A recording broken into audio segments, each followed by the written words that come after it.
Hey, so many times I get asked, what does staying true actually mean? It means, there's a reason why we call it a gut feeling, right? We just feel it, we know it. It's coming from our solar plexus place of just your whole body physically feels it when you know you're doing something that feels right to you or doesn't feel right. And for me, what I found is I use qualifying questions and I ask myself, if I say yes to this, am I staying true?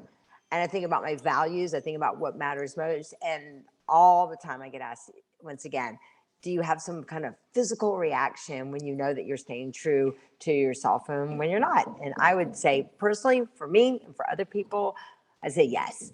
You feel it. You know when you're in alignment with what feels right for you. And that's what it's about. It's looking at your values, it's looking about at your the things that matter most to you. And that's when you know you're staying true and that you're not selling out. The other thing that in Life Tuneups, I talk about there are 4 steps to take control of your life tune-ups. And how do you really discover that process? For me, once again, I made a list. I made a list of everything that I loved, everything like from the sunrise to the sunset to the sand between my toes to taking a bath to hearing my kids laugh, whatever that was. I really made a list of everything that I loved. And I made a list also of everything that I didn't. Things that, and I know we like to use words, softeners, but some things that I hated, because that gave me leverage to really be the change that I wanted to be.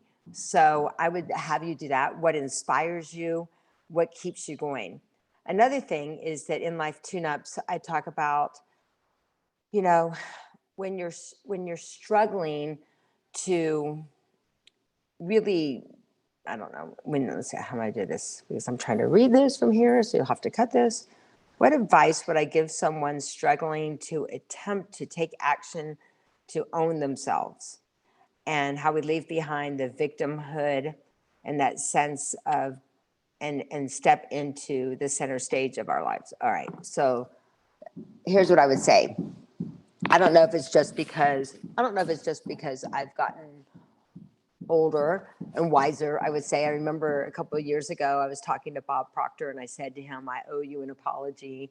And he said, why is that? And I said, because there's something to be said about time in the trenches, right? Experience. And I think that we really have to embrace all of the wisdom, the wise wisdom that's around our people who've been through it before. That's why mentors are so important. So when you're wondering, about owning yourself and stop being a victim, here's the thing: you just need to create a new story. And too many times we're attached to the story where it gives us significance, that story, instead of just deciding that, guess what?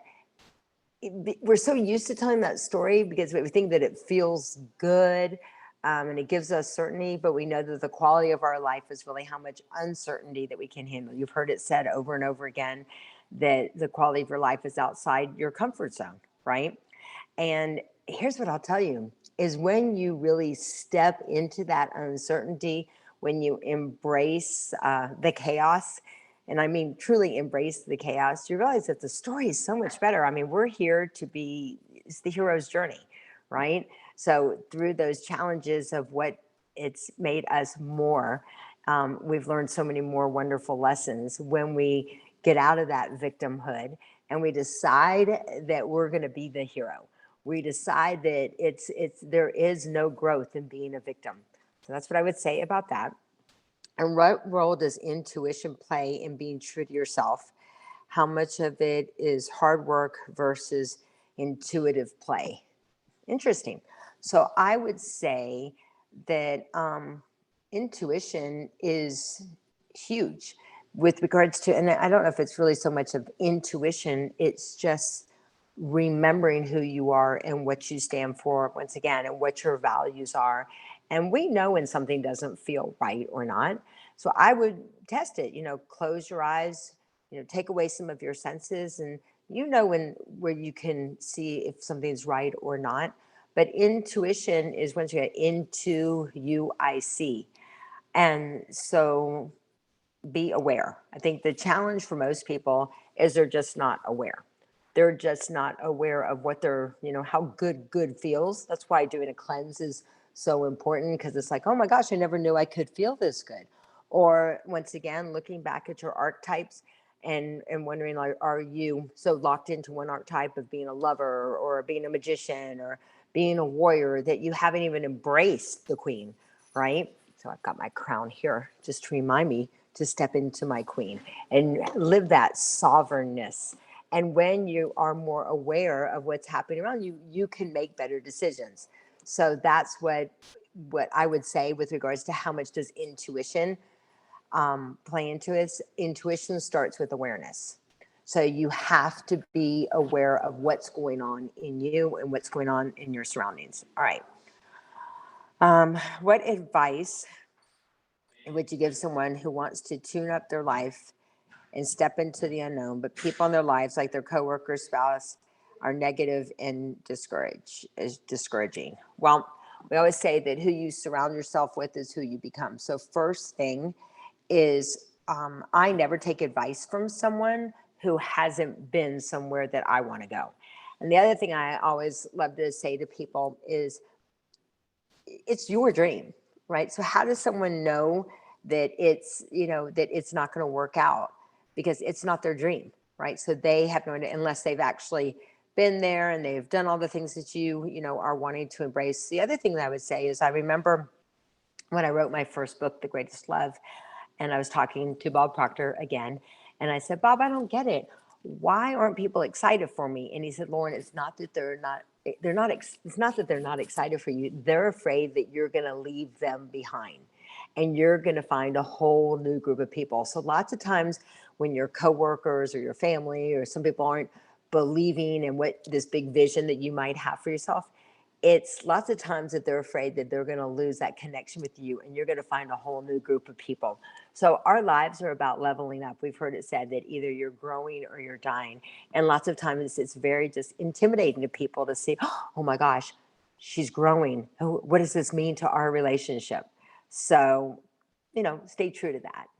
I mean, I've, some relationships have, people are in my life for a reason and a season, and some are for a lifetime. And it's interesting to see the ones who truly have been there for a lifetime. And they've gone in and out, right? Sometimes they've supported me, most of the times not. But I've been okay with that because I know what it means for me. And what am I willing to say no to now so that I can say yes to things later in my life. So anyway, that's what I would share about that. Number 7, how do you schedule balance into your life? How do I schedule balance into my life, and what tips do I have for busy moms who have crucial responsibilities at work? Well, I'm up most every day. Hopefully, not today. I wasn't, but at 5 in the morning. One, because my dogs are ready to go out at 5 a.m. And if we don't take them out by 5 a.m. first thing in the morning at 119 degrees in Las Vegas, you can't take them out for the rest of the day. So I think that one is, I love time blocks. I've always worked in time blocks. Everybody that works with me is very clear that my hunker down time for work is 10 to 2. I hunker down 10 to 2. In the morning, it's 5 a.m., out with my dogs. Then it's working out for myself and doing all of my rituals for myself. Then after a workout and after my husband does his run, then we go and he has his coffee and I have my tea, right? So that's just our little ritual. Then I come back, make sure that I'm set up for the day. And then, like I said, I hunker. So I'm time blocks, especially. And then, somebody recommended, so why don't you just have somebody pick up your kid? And, I tried that for a while and it didn't feel right to me. I was like, you know what? I want to change my schedule so that I can make sure that I'm there to pick up my kids. And then I really set hard boundaries. And what I noticed is that when I set those boundaries, that I am more laser focused. And speaking of which, I have my goggles here to remind me to stay at my desk and stay laser focused.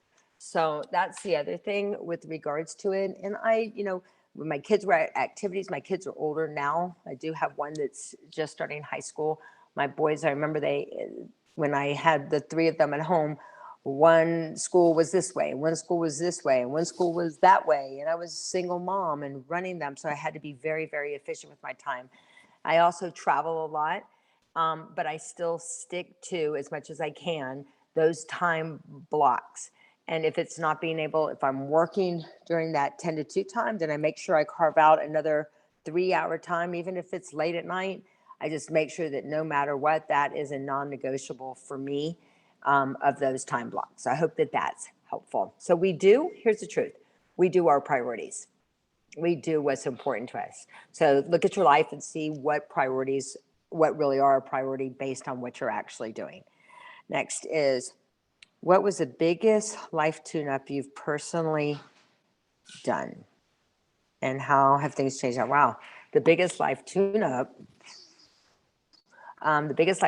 that I have ever done is when like we said, people come in our lives for a reason, in a season, or a lifetime.